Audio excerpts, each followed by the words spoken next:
Bukek Xiansu. Audiobook novel silat. Cerita, Ho Ping Hu. Bab 10. Aduh, anakku. Swat Hong. Swat Hong, apa yang mereka lakukan atas dirimu, ibu yang hancur hati ini meratap. Hakim menjadi bingung dan beberapa kali menoleh ke arah raja seolah-olah hendak minta keputusan Han Tiong. Raja ini menggigit bibir, jengkel dan marah karena tak disangkanya bahwa urusan akan berlarut-larut seperti ini. Ketika dia menerima laporan tentang istri pertamanya, Liu Bue, yang berjinah dengan seorang pelayan muda, hatinya panas dan marah sekali. Akan tetapi dia masih hendak membawa perkara ini ke pengadilan agar diambil keputusan yang seadil-adilnya. Siapa mengira terjadi hal-hal yang tidak menyenangkan hatinya. Permaisurinya membunuh pelayan muda, kemudian kini Swat Hong membela ibunya, bahkan menggantikan ibunya, membuang diri, ke pulau neraka. Maka kini, melihat betapa hakim menjadi bingung dan minta keputusannya, dia memukulkan kepalan kanan ke telapak kiri sambil berkata, "Sudahlah, sudahlah. Biar ku penuhi permintaan Swat Hong." Anak yang keras kepala itu sudah menggantikan ibunya ke pulau neraka. "Sudah saja. Aku perkenankan Liu Bue tinggal terus di sini." Setelah berkata demikian, dia menggandeng tangan Buong dan permaisurinya, bangkit berdiri dan hendak meninggalkan tempat yang tidak menyenangkan itu. Akan tetapi Liu Bue juga bangkit berdiri dan wanita ini berkata lantang, sambil menatap wajah suaminya dengan mata tajam. "Biarpun anakku telah menebus dosa yang tidak kulakukan, dan aku telah diperbolehkan tinggal di sini, akan tetapi apa artinya hidup di sini bagiku setelah anakku pergi ke pulau neraka? Tidak, aku tidak akan sudi tinggal di sini lagi. Aku mulai saat ini tidak menganggap diriku sebagai penghuni Pulau Es. Aku juga mau pergi dari sini." Setelah berkata demikian, Liu Bue lalu meloncat dan pergi. Setelah dia bukan pesakitan lagi, setelah dia bukan terhukum, dia berani pergi, bahkan dengan sikap tidak menghormat lagi kepada raja yang pernah menjadi suami dan pujaan hatinya selama bertahun-tahun itu. Sesukamulah, kata Han Tiong perlahan dan dengan wajah muram raja ini memasuki istana bersama permaisuri dan pangeran Buong. Sampai ruangan persidangan itu kosong dan mayat Akiu dibawa pergi, Sin Leong masih duduk di situ. Di dalam hatinya, dia merasa menyesal melihat sikap Raja Han Tiong, gurunya yang dicintainya itu. Tahulah dia bahwa perubahan pada diri gurunya itu terutama sekali terjadi karena hadirnya Te Kuat Lin yang kini telah menjadi permaisurinya. Diam-diam dia merasa menyesal sekali. Bukankah dia sendiri yang dahulu minta kepada gurunya membawa pendekar wanita Butongpai itu ke Pulau Es? Kini, wanita itu menjadi selir gurunya, dan setelah Te Kuat Lin menjadi permaisuri, kebahagiaan ibu Swat Hong menjadi musnah. Bahkan kini berekor seperti ini, dengan larinya Swat Hong menggantikan ibunya ke pulau neraka sedang ibu dara itu sendiri pergi entah kemana. Dialah, langsung atau tidak bertanggung jawab. Akan tetapi, tidak mungkin dia menegur gurunya, juga permaisuri tidak dapat dipersalahkan. Betapapun juga, dia harus memperlihatkan tanggung jawabnya atas kerusakan hidup Swat Hong dan ibunya. Kalau dia mendiamkan saja, seolah-olah dia ikut pula persekutuan untuk merusak hidup ibu dan anak itu. Pulau neraka kabarnya merupakan tempat berbahaya sekali. Aku harus menyusul Swat Hong dan melindunginya. Demikian dia mengambil keputusan dalam hatinya dan dia tidak lagi berpamit kepada gurunya karena maklum gurunya sedang berada dalam kedukaan dan kepusingan. Pula, Sin Leong sudah biasa meninggalkan pulau itu mencari tetumbuhan obat, maka kepergiannya dengan sebuah perahu meninggalkan Pulau Es tidak ada yang menaruh curiga. Dengan tenaganya yang amat kuat Sin Leong mendayung perahunya sehingga perahu meluncur amat cepatnya menuju ke pulau neraka. Dia sudah tahu di mana letaknya pulau itu, dari keterangan yang diperolehnya ketika dia bertanya-tanya kepada para penghuni Pulau Es bahkan diam-diam pernah pula seorang diri mendayung perahu mendekati pulau neraka ini akan tetapi hanya melihat dari jauh dan dia merasa ngeri sekali. Pulau itu dari jauh tampak kehitaman seperti pulau yang pantas dihuni oleh setan dan iblis. Pantainya penuh dengan batu-batu karang yang runcing dan tajam, amat berbahaya apalagi kalau ombak sedang besar. Sama sekali tidak tampak ada penghuninya sehingga ketika itu Sin Leong menduga-duga bahwa orang-orang buangan yang dibuang dari Pulau Es tentu telah tewas di jalan, tentu tewas di atas pulau itu. Maka dia menentang keras dalam hatinya kalau melihat di Pulau Es diadakan pengadilan dan diputuskan hukuman buang ke pulau neraka, karena baginya, dibuang ke pulau neraka sama dengan menghadapi kematian yang mengerikan, baik di dalam perjalanan menuju ke pulau itu atau setelah berhasil mendarat. Dan kini Swat Hong telah pergi ke pulau neraka mewakili ibunya. Dia kagum dan khawatir. Kagum akan keberaniannya dan kebaktian Sumoynya terhadap ibunya, akan tetapi khawatir sekali akan keselamatan Sumoynya yang belum dewasa benar itu. Sumoynya baru berusia 14 tahun. Biarpun dia tahu bahwa ilmu kepandaian Sumoynya sudah hebat dan cukup untuk dipakai untuk menjaga diri, namun betapapun juga Sumoynya itu masih kanak-kanak. Sin Leong sama sekali tidak ingat bahwa usianya sendiri hanya 1 tahun lebih tua daripada usia Swat Hong. Perjalanan dari pulau es ke pulau neraka melalui lautan yang penuh dengan gumpalan-gumpalan es yang mengapung di permukaan laut, gumpalan es yang kadang-kadang sebesar gunung dan celakalah kalau sampai perahu tertumpuk oleh gumpalan es menggunung itu yang kadang-kadang bergerak, digerakkan oleh angin. Celaka pula kalau sampai terjepit di antara dua gumpalan es yang begitu saling menempel tentu akan melekat dan membuat perahu terjepit di tengah-tengah. Akan tetapi, Sin Leong sudah banyak mendengar tentang ini maka dia tahu pula caranya menghindarkan perahunya dan tidak mendekat gumpalan-gumpalan es yang berbahaya, melainkan mencari jalan di celah-celah yang agak lebar. Kemudian dia tiba di daerah lautan yang penuh dengan ikan hiu. Ratusan ikan hiu yang hanya tampak siripnya itu berenang di kanan kiri dan belakang perahunya. Betapapun juga tinggi ilmunya, ngeri juga hati Sin Leong karena dia tahu bahwa sekali perahunya terguling, kepandaiannya tidak akan berguna banyak dalam melawan ratusan ikan buas itu di dalam air. Cepat ia mengeluarkan bungkusan yang sudah dibawanya sebagai bekal, membuka bungkusan dan menaburkan sedikit bubuk hitam di kanan kiri, depan belakang perahunya. Tak lama kemudian, ikan-ikan hiu itu pergi berenang dengan cepat seperti ketakutan setelah mencium bau bubukan hitam yang disebarkan oleh Sin Leong. Pemuda ini sudah mendengar akan bahaya ikan-ikan buas, maka dia telah membawa bekal racun bubukan hitam yang seringkali dipergunakan oleh para penghuni pulau es untuk mengusir ikan-ikan buas di waktu mereka mencari ikan. Beberapa jam kemudian, kembali dia menghadapi ancaman ikan-ikan kecil yang banyak sekali jumlahnya, mungkin laksaan. Ikan-ikan besar ibu jari kaki, akan tetapi keganasannya melebihi ikan hiu. Ikan-ikan ini bahkan berani menyerang orang di atas perahu dengan jalan meloncat dan menggigit. Sekali mulut yang penuh gigi runcing seperti gergaji itu mengenai tubuh, tentu sebagian daging dan kulit terobek dan terbawa moncongnya. Apalagi kalau sampai orang jatuh ke dalam air. Dalam waktu beberapa menit saja tentu sudah habis tinggal tulangnya dikeroyok laksaan ikan buas ini. Kembali Sin Leong dengan cepat menyebar obat bubuk hitam beracun itu dan ikan-ikan kecil itu pun lari cerai-berai tidak berani lagi mendekati sampai perahu meluncur meninggalkan daerah berbahaya itu. Setelah melalui perjalanan yang amat sulit akhirnya menjelang senja, sampai juga perahu Sin Leong di pantai pulau neraka. Tetapi seperti dugaannya, pulau itu memang mengerikan sekali.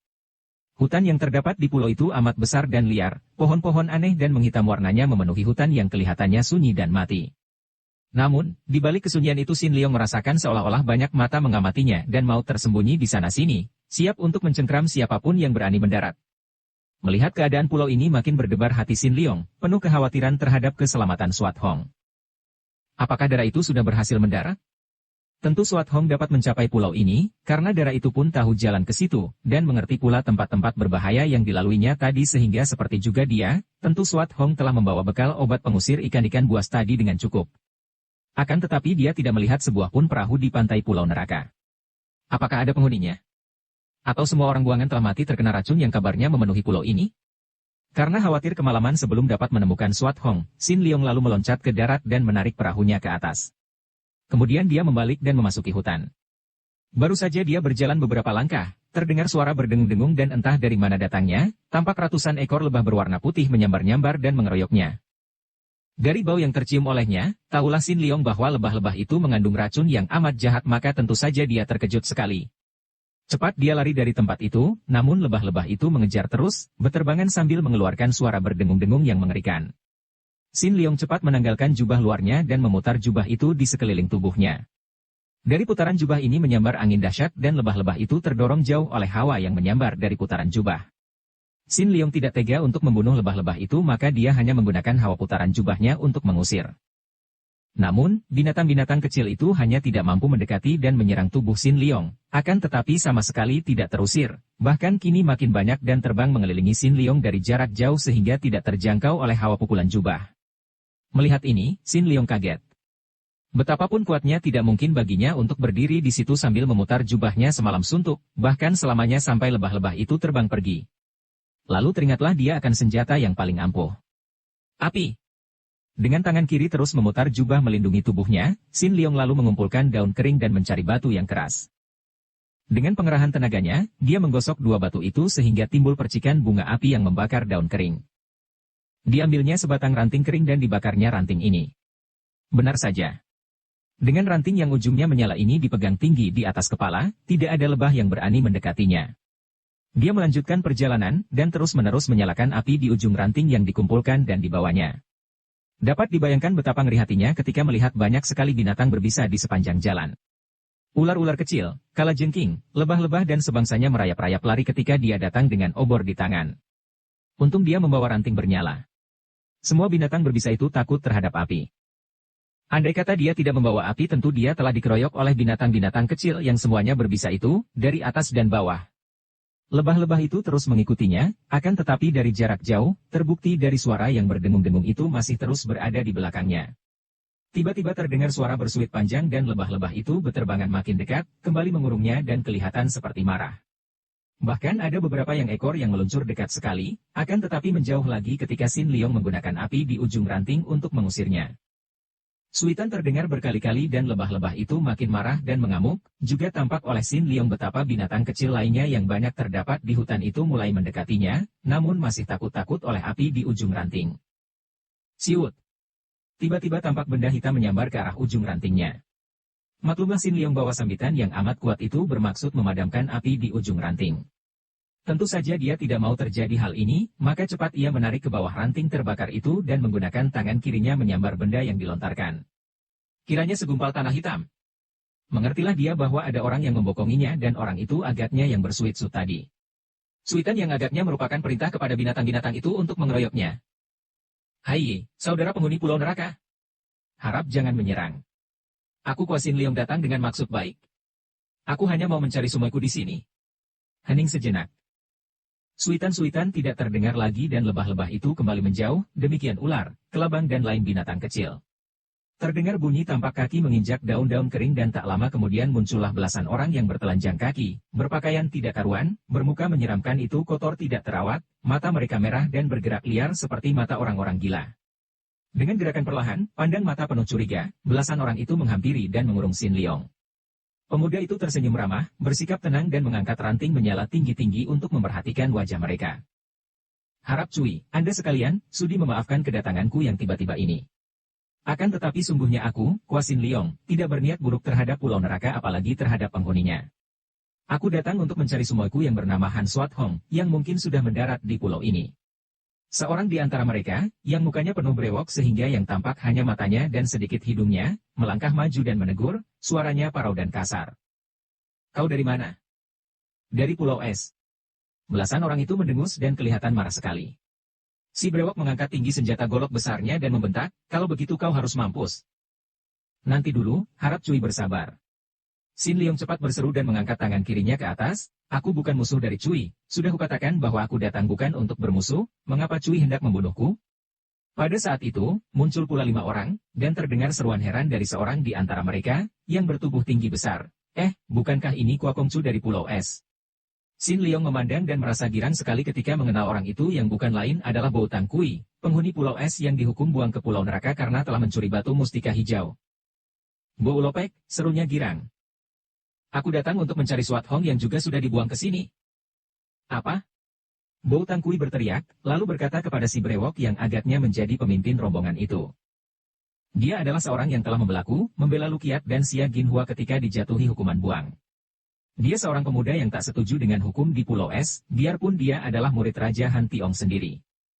Apa? Mereka kelihatan terkejut mendengar ini. Muridnya? Benar, jawab Bo Tang Kui. Dan kita bukanlah lawannya. Si brewok meragu. Kalau begitu, kita bawa dia kepada Tucu, majikan pulau. Bo Tang Kui melangkah maju. Harap Kongcu menurut saja kami hadapkan kepada Tucu sehingga Kongcu dapat bicara sendiri dengannya. Sin Leong mengangguk. Memang menghadapi orang-orang kasar ini akan berbahaya sekali karena mereka sukar diajak bicara. Kalau dia dapat bicara dengan majikan pulau yang tentu merupakan tokoh yang paling pandai, dia akan dapat minta keterangan apakah Swat Hong telah berada di pulau itu. Dia mengangguk dan beberapa orang penghuni Pulau Neraka lalu menyalakan obor. Sin Leong sendiri membuang rantingnya, mengenakan lagi jubahnya dan mengikuti rombongan belasan orang itu memasuki hutan. Di sepanjang jalan dia melihat tempat-tempat berbahaya, lumpur-lumpur yang tertutup rumput tinggi, pasir-pasir berpusing yang dapat menyedot apa saja yang menginjaknya, pohon-pohon yang aneh dengan buah-buah yang kelihatan lezat namun dari baunya dia tahu bahwa buah itu mengandung racun jahat, dan lain-lain. Benar-benar pulau yang amat aneh dan berbahaya, pikirnya. Pantas kalau disebut Pulau Neraka, dan diam-diam dia mencela kekejaman kerajaan Pulau Es yang membuang orang-orang bersalah ke tempat seperti ini. Dari keadaan orang-orang yang menangkapnya ini, hanya Bo Tang Kui seorang yang kelihatan masih normal. Hal ini mungkin karena raksasa ini baru beberapa bulan saja dibuang ke sini, sedangkan yang lain-lain, biarpun dapat mempertahankan hidupnya, namun telah berubah menjadi orang-orang liar yang agaknya telah berubah pula watak dan ingatannya. Dan selain menjadi orang-orang yang tidak normal, agaknya mereka telah menguasai ilmu yang dahsyat dan mengerikan, yaitu ilmu menguasai binatang-binatang berbisa di pulau itu. Buktinya, biarpun mereka berjalan di hutan penuh binatang berbisa itu tanpa sepatu, tidak ada seekor pun yang berani menyerang mereka. Akhirnya dengan menggunakan ketajaman pandang mata dan penciuman hidungnya, Sin Leong maklum bahwa orang-orang ini telah menggunakan semacam obat yang agaknya digosok-gosokkan ke seluruh kaki mereka sehingga binatang itu menyingkir begitu mereka mendekat. Tak disangkanya sama sekali, ketika mereka tiba di tengah jalan, di situ terdapat tanah lapang yang luas dan tampak sebuah rumah besar, dikelilingi pondok-pondok kayu sederhana. Lampu-lampu dinyalakan terang dan Sin Leong dibawa ke sebuah ruangan yang luas di mana telah menanti ketua pulau itu yang disebut Tucu, majikan pulau. Ruangan itu luasnya lebih dari 10 meter persegi, dikelilingi banyak orang yang memegang bermacam senjata dan yang sikapnya semua penuh curiga dan permusuhan, kecuali Bou Tangkui, Xia Ginhua, Lu Qiat dan belasan orang lagi yang belum lama dibuang ke situ sehingga mereka ini mengenal Sin Leong sebagai murid Han Tiong yang selalu baik kepada mereka, bahkan banyak di antara mereka yang pernah diobati oleh pemuda ini. "Hayo berlutut di depan Tocu," kata si brewok sambil mendorong Sin Leong ke depan. Akan tetapi Sin Leong dengan tenang berdiri di depan Tucu itu dan memandang penuh perhatian. Orang ini sudah tua, sedikitnya tentu ada 60 tahun usianya. Kepalanya besar sekali, tubuhnya kurus kecil sehingga kelihatan lucu, seperti seekor singa jantan yang duduk di kursi. Sepasang matanya bersinar-sinar, mulutnya menyeringai. Sebetulnya wajahnya tampan, akan tetapi karena sikapnya yang ganas itu membuat wajahnya kelihatan menyeramkan dan menakutkan. Pakaiannya tidak seperti pakaian sebagian besar penghuni pulau neraka yang butut, melainkan pakaian dari kain yang baru dan bersih. Kursinya terbuat dari tulang-tulang berukir, dan di kedua lengan kursinya dihiasi dengan rangka ular dengan moncongnya ternganga lebar memperlihatkan gigi yang runcing melengkung. Di sebelah kanan ketua pulau neraka ini duduk seorang anak perempuan yang tadinya hampir membuat Sin Leong salah kira. Anak itu usianya sebaya dengan Swat Hong, seorang anak perempuan yang cantik dan tersenyum-senyum, sikapnya kelihatannya gembira dan mungkin karena sebaya maka kelihatannya mirip dengan Swat Hong. Hampir saja Sin Leong tadi memanggilnya ketika mula-mula memasuki ruangan. Ketika melihat betapa pemuda tawanan itu memandangnya penuh perhatian, anak perempuan itu tersenyum-senyum. Melihat Sin Leong tidak mau berlutut di depannya, kakek itu memandang tajam, kemudian berkata perlahan, suaranya rendah, kau tidak mau berlutut, ya? Hendak kulihat kalau kedua lututmu patah, kau berlutut atau tidak." Berkata demikian, tiba-tiba tangan kakek itu menyambar sebatang toya dari tangan seorang penjaga, menekuk toya itu sehingga patah tengahnya dan sekali dia menggerakkan tangan, sepasang potong toya itu menyambar ke arah kedua kaki Sin Leong. Pemuda itu terkejut, akan tetapi bersikap tenang. Dia maklum bahwa ketua pulau neraka itu bermaksud menggunakan lemparan tongkat untuk membuat sambungan lututnya terlepas. Maka dia cepat menggerakkan kedua kakinya, meloncat ke atas, kemudian setelah melihat kedua toya berkelebat ke bawah kaki dia menggunakan kedua kakinya menginjak. Sepasang tongkat pendek itu menancap di atas lantai dan pemuda itu berdiri di atas kedua ujung tongkat dengan tubuh tegak dan bersikap seolah-olah tak pernah terjadi sesuatu. "Waduh, dia hebat sekali, Kongkong, kakek," anak perempuan yang tadi tersenyum-senyum itu bersorak penuh kagum, padahal anak buah pulau neraka memandang marah karena menganggap bahwa pemuda itu mengejek ketua mereka. "Hebat apa? Permainan kanak-kanak seperti itu?" Kakek berkepala besar itu mendengus marah. "Kongkong juga bisa. Ajarkan aku kalau begitu," anak perempuan itu berkata dengan sikap dan suara manja. "Hus! Diamlah kau," kakek itu membentak dan sejak tadi matanya tidak pernah berpindah dari Sin Leong. Dibentak seperti itu, anak perempuan itu cemerut dan mukanya merah, menahan tangis.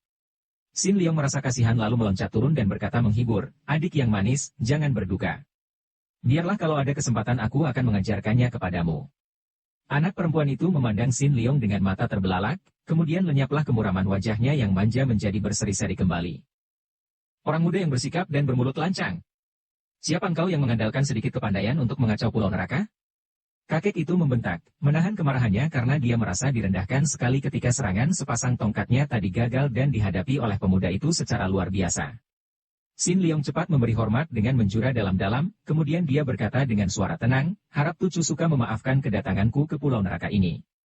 Seperti telah kukatakan kepada semua penghuni pulau neraka, kedatanganku sama sekali tidak mengandung niat buruk atau hendak bermusuhan. Aku bernama Kwa Sin Leong dan..." "Dia murid Han Tiong," tiba-tiba si brewok berkata lantang. Ucapan ini disambut dengan suara berisik dari semua orang yang berada di situ karena mereka sudah menjadi marah sekali. Semua orang yang berada di situ adalah orang-orang buangan dari Pulau Es, semenjak raja pertama sehingga sudah tinggal di situ selama 3 keturunan, ada orang buangan baru dan ada pula yang merupakan turunan dari orang-orang buangan lama, akan tetapi kesemuanya mempunyai rasa benci dan dendam pada satu nama, yaitu Pulau Es. Maka begitu mendengar pemuda tampan dan tenang ini adalah murid Han Tiong, raja terakhir dari Pulau Es, dapat dibayangkan kemarahan hati mereka. Dengan pandang mata mereka yang liar mereka hendak mencabik-cabik dan membunuh pemuda itu yang dianggapnya seorang musuh besar, dan andai kata mereka itu tidak takut kepada ketua mereka, tentu mereka telah menyerbu untuk melaksanakan niat yang terbayang dalam pandang mata mereka itu. Akan tetapi dia selalu menentang Han Tiong, menentang pembuangan ke pulau neraka, terdengar suara beberapa orang membela, yaitu suara Bo Tang Kui, Lu Kiak, Xia Ginhua dan beberapa orang buangan baru yang lain. Bunuh saja dia. Serat murid Han Tiong. Jadikan dia mangsa ular. Kakek berkepala besar itu mengangkat kedua lengannya ke atas dan membentak, diam. Sin Leong kembali terkejut. Ketika mengeluarkan suara bentakan tadi ketua pulau neraka agaknya telah mengerahkan hikangnya sehingga dia sendiri yang berdiri di depan kakek itu merasa betapa kedua kakinya tergetar. Mengertilah dia bahwa ketua pulau neraka ini benar-benar memiliki ilmu kepandaian tinggi dan tahulah dia bahwa dia telah memasuki sarang naga dan berada dalam keadaan terancam. Namun Sin Leong tidak merasa takut sedikit pun juga karena dia merasa bahwa dia tidak melakukan suatu kesalahan terhadap mereka ini. Maka kembali dia menjura kepada ketua pulau neraka sambil berkata, Tucu, sekali lagi kujelaskan bahwa kedatanganku ini sama sekali tidak mengandung niat buruk dan kalau tidak ada perlu sekali pasti aku tidak akan berani menginjakan kaki ke pulau ini. Aku datang untuk mencari sumoiku yang bernama Han Swat Hong Putri Suhu.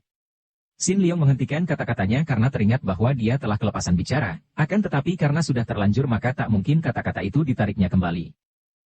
Putri Han Tiong. Ketua Pulau Neraka berseru keras sekali sampai mengagetkan semua orang. Kau mencari Putri Han Tiong di sini? Sin Leong berkata, benar, Tucu. Karena aku menduga bahwa dia berada di sini maka aku menyusul ke sini. Tangkap Putri Han Tiong. Bunuh dia. Gantung putrinya. Kini Sin Leong mengangkat kedua lengannya dan sambil menggerakkan hikangnya dia berseru, harap Cui diam. Dan diamlah semua orang. Di antara mereka yang memiliki kepandaian tinggi, termasuk ketua pulau neraka, kagum sekali karena orang muda yang belum dewasa benar ini ternyata memiliki kekuatan hikang yang amat hebat. Harap Tocu tidak salah sangka. Putri Han Tiong itu juga menjadi orang buangan. Ucapan Sin Leong ini tentu saja mengejutkan dan mengherankan hati semua orang sehingga mereka tidak dapat mengeluarkan kata-kata melainkan hanya memandang kepada Sin Leong dengan mata terbelalak. Bersambung ke bab 11.